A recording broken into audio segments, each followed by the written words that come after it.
Salut YouTube, c'est Mistral 52090 pour une nouvelle vidéo. Aujourd'hui, vidéo de deck profile de mon deck macro comme promis. Je suis avec Highlander, hein. Ouais, salut tout le monde. C'est lui qui filme. Donc voilà. Je vais assez détailler ma vidéo parce que j'ai été choqué de voir un petit...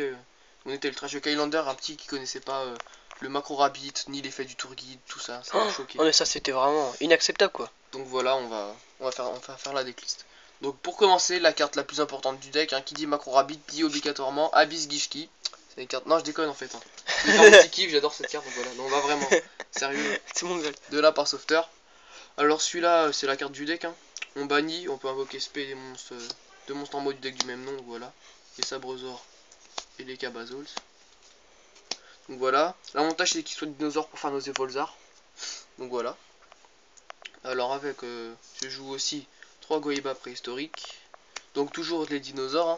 Celui-là il va détruire une carte de l'adversaire au combat. On va en invoquer SP un autre depuis le deck pour faire nos Ixides, voilà. Avec deux guides des enfers. Voilà, bah normal hein, pour faire le légère, pour aller rechercher Rabbit Bunny, c'est très fort. Mais voilà, c'est le guide, hein, rien d'autre à dire. Pour aller avec un agresseur nocturne, il faut un chevalier. Désolé, j'ai que chevalier infernité. Je recherche imitateur de ténèbres level 3 pour aller avec. Voilà.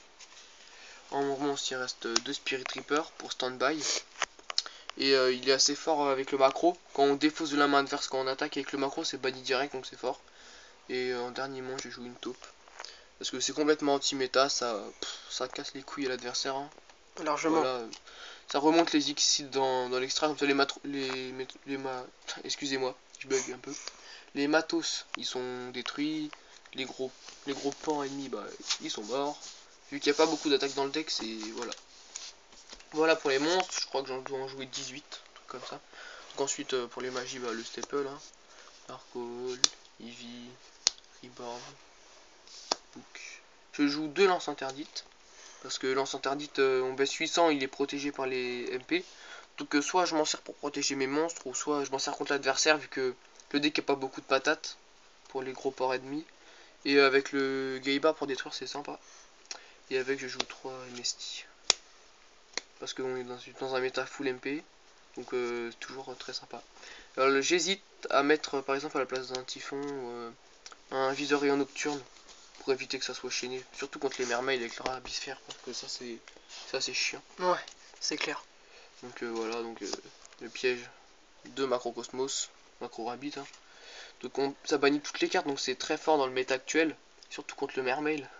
Je sais, Highlander il en joue un, donc ça lui fait bien chier quand Ça me saoule. Non, quand il le sort, c'est bon, j'ai perdu quoi. J'arrive très bien à gérer son deck, donc ouais, pas de problème avec les mermaids. Donc voilà, un jugement et un warning. Donc ceux-là, lui on paie la moitié, lui 2000, et on peut annuler une invocation.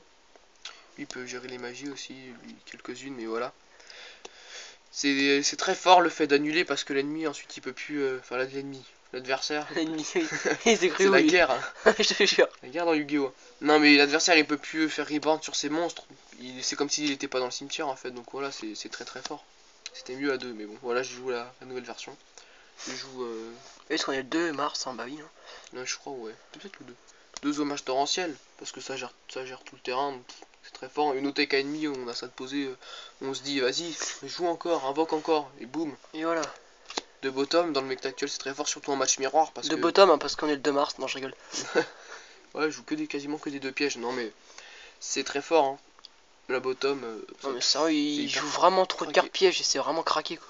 Ouais, ce deck, il est J'arrive même pas à placer un méga. En match miroir, l'autre il invoque, fait son rabbit, il invoque encore deux monstres Sabrosor Cabazon, on fait bottom, il fait du -2 son rabbit, donc c'est fort. Je joue deux forces de miroir et pas deux prisons dimensionnelles, parce que force de miroir ça gère tout le terrain, donc on est tranquille pour après. Voilà, banni je m'en fous, parce que si j'ai un macro sur le terrain, bah ça fait force de... Comme un force miroir prison en même temps. Oh là là. Si je joue deux chaînes démoniaques pour bloquer les monstres, voilà, annuler les effets. On joue pas de Veiler en plus, donc c'est assez fort. Et en plus, je joue un Starlight Road. Parce que full piège. Et ça évite les bottoms sur mes Sabrosors, parce que ça, je déteste quand on me fait ça. Donc voilà, comme ça au moins je bloque, je fais mon Stardust et je suis tranquille. On va passer à l'extra. Alors on joue un Abyss Gishki, non je déconne. Sérieux. Je vais chercher que cette carte. Deux Evolzar là. Des Evolzar, donc moi je joue deux cartes. Donc ils sont extrêmement forts. C'est des Xyz les plus fortes, hein, je dirais, de ce méta. Ils sont très très forts. Le Lagia, il a l'effet similaire à un jugement solennel en détachant les deux matériels, donc c'est vraiment très fort. Et Dolka, c'est un peu un veilleur, voilà, c'est on détache, on annule un effet, mais un effet de n'importe où, pas forcément du terrain. Ouais, c'est C'est excellent. ça Quoi. que c'est vraiment fort. Hein. Une utopie, hein, c'est le staple. Un utopie. Voilà, une utopie. Il y a un E. Et alors Voilà, pour passer au-dessus le C39, parce qu'ensuite, se faire tuer son utopie par une bite comme un valeur à 0, ça fait vraiment chier, donc le C39 par-dessus. Je m'en suis jamais servi pour m'en servir quand j'ai plus de life point, donc voilà. Un cowboy, parce que ça c'est très très très fort. Ça permet de gérer les tons, ça peut gérer les tons jusqu'à 3000 en faisant un suicide dessus, en détachant, voilà. Et il peut faire du burn sur l'ennemi, voilà. Ça m'est déjà arrivé de tuer un Highlander en burn, c'est assez amusant. Ah, ça m'a saoulé ça. Un Maestrox aussi, c'est très très fort. Il peut faire Book of Moon sur les monstres adverses. Et il se prend pas les bottoms parce qu'on détache pour pas qu'il soit détruit. Alors le Shockmaster, Oh là là. c'est la carte que je joue un peu spé, quand même un peu spécial parce que ça joue pas vraiment. Je m'en sers comme si j'ai déjà un monstre de niveau 4 sur le terrain que je fais rabbit après. Parce que c'est la carte la plus forte de Yu-Gi-Oh! On peut bloquer les monstres, les magies, les pièges selon le deck. Donc c'est très très très très fort. Ensuite les niveaux 3, donc un gros port. Rang 3. Voilà. En secret, hein. Tous ceux qui me disent que ça n'existe pas, bah ouvrez les yeux. Ce n'est pas une fausse. Un Léviathan. Voilà, normal. Hein. Le Lévière, j'en joue un seul parce que c'est entièrement suffisant. Comme ça je peux les reprendre le rabbit. Voilà. Un tempo, alors lui, contre les ennemis, c'est énorme. Parce que on enlève ces deux matos, il passe à 2007, le Zenmain s'il est à poil, donc on est tranquille. Il a poil. Voilà, contre les acides golem, bah l'autre, ça le... Arrête de rire, hein, Il m'a tué ce con. filme bien. Contre lui, bah comme ça il peut plus attaquer, puis ça bloque le jeu ennemi. Avec bah le Zenmain, c'est mon X préféré. J'adore cette carte. Il est marrant. Ça peut... Je m'en sers pas beaucoup pour stand-by. Alors en fait, selon les niveaux 3, en fait, c'est surtout ces 3 là, je m'en sers pour taper. Hein. Ça quand il y a champ libre pour achever, ouais, gros port. Ça pour taper quand il y a des monstres. Et ça je m'en sers quand il y a des MP en fait. Pour éviter les forces du miroir ou les conneries. Et avec je joue juste le Stardust. Parce que j'ai Starlight. Donc ça me paraît assez logique. Bah ouais. Donc voilà, c'est tout pour cette vidéo.